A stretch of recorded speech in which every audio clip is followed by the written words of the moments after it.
What's going on, guys? Amazing White here, back with another video, guys. And today, guys, we're going to be going over some units that can be very useful for the final boss Merlin that's going to be coming up on the July 7th. So let's get into it, guys. All right, guys, so just so you guys know, I'm recording this at around like 10 in the morning. We haven't got any other news about the final boss Merlin that's coming on July 7th other than the video. I'm going to be going over some units, guys, that you want to be making sure you have built for when Merlin does come, or units you want to summon for. So for the first unit, guys, this is going to be the main unit for this fight. Red Escanor, he is going to be the one you want to use if you do pull for him, guys. He is meant for this raid. Basically, he has an amplify skill that does 450% of attack. So basically, you get 30% damage off a buff. He has an AoE alt reduction attack, which is pretty good.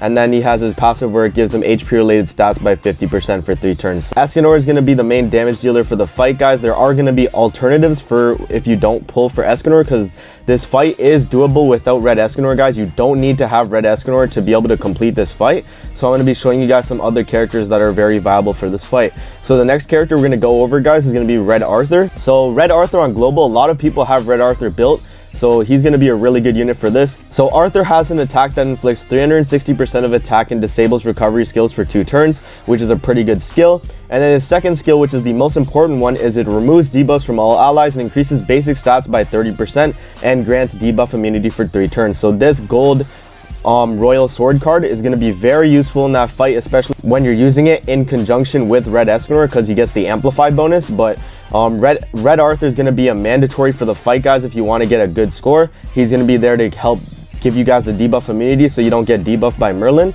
because she does have the debuff where she disables everything but attack skills. So you want to make sure, guys, that you bring Arthur to this fight. Another really good unit for this fight, guys, would be Red Hauser. And Hauser's really good for this fight because he also buffs Red Escanor in the fight where he increases human allies basic stats by 8%. One more thing I forgot to mention for Arthur, guys, is that he actually increases human allies HP related stats, which is also going to work well with Escanor's passive and his kit overall. So Arthur's going to be a really good unit. His first card is a Pierce card that inflicts 250% of attack on all enemies and inflicts pierce damage. On his second card, he inflicts sever damage equal to 250% of attack on all enemies also. So he has 2 AoE skills.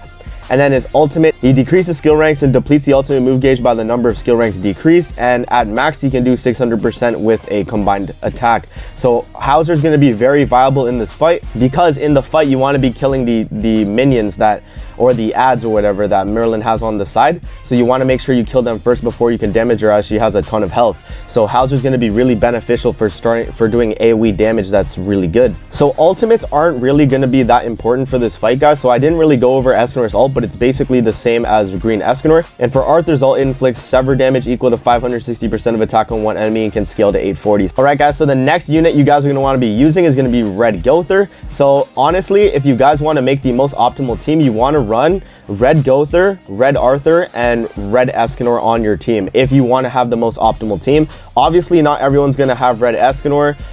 Everyone will probably have Arthur and Gowther just because they've been out for such a long time.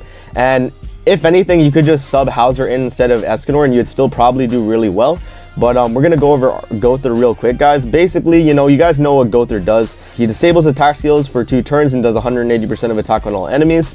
And he has a rank up skill that increases skill ranks of all allies and increases basic stats by 20% for 3 turns, which is really good. And then his passive also increases the attack by 10% if the hero doesn't take damage. So overall, Gowther is going to be a staple in the fight. He's got his alt reduction ult if needed, where he can deplete the ultimate move gauge of the opponent. So Red Gowther is going to be a staple in this fight, guys. You want to make sure you have Red Gowther built if you haven't already. And so the next unit we're going to be going over, guys, is going to be Red He'Ll Broom. And He'Ll Broom is going to be really good for this fight because he actually depletes ultimate move gauge on his skill 1, which is really good because Merlin's ult does a lot of damage. So you want to make sure you're depleting her ult.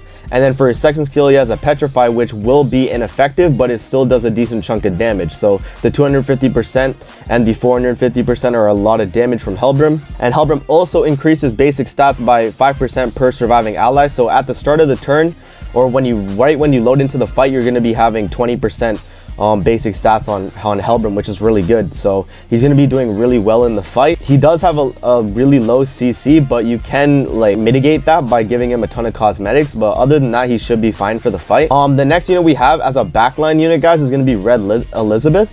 she's going to be really good because she actually heals all allies HP by 10% when they've taken damage. So this is really good because when you're taking damage in the fight, you're actually just going to keep healing it all back. So it's really good. And then once she comes into the field, you can start healing your team with her healing card. She has an ultimate that inflicts Rejuvenate, which basically gives you a 60% recovered HP added on to what you already get from the heal, which is really good. So she's going to be probably your top backline unit.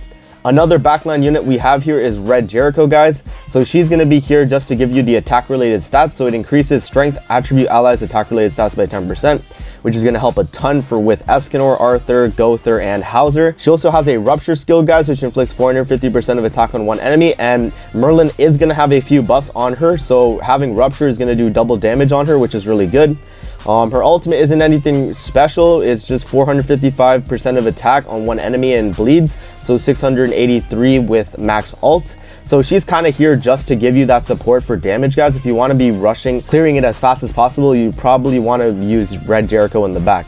So the final unit we have as a backline unit, guys, is going to be Red Twigo. So Twigo is here just because he gives strength attribute allies 30% HP, which is really good. Obviously, increasing your HP gives you longevity. Overall, Twigo's kit isn't really that good. He has a 600% attack skill, which is pretty good, and he has a 375 AoE attack skill. So other than that, his kit isn't really special. He's kind of just there for the passive. But these three units, guys, as sub-slot units, you can either alternate depending on what your team needs. If you need healing, bring Elizabeth. If you want more damage, bring Jericho. And if you want to have a ton of HP, bring Twigo. So that's just going over a ton of units, guys, you can use for the fight. The main team I'm going to be using when I go into the fight, guys, is probably going to be Hauser, Arthur, Gowther, and Red Elizabeth in the back. I will be doing some testing, guys, just to make sure like which one is the best one. Obviously, the event isn't out yet, but once it does come out, I will be doing a video on that. One more thing I forgot to add, guys, make sure to check out my Should You Summon on Red Escanor if you guys want to get an opinion on if you should summon for him,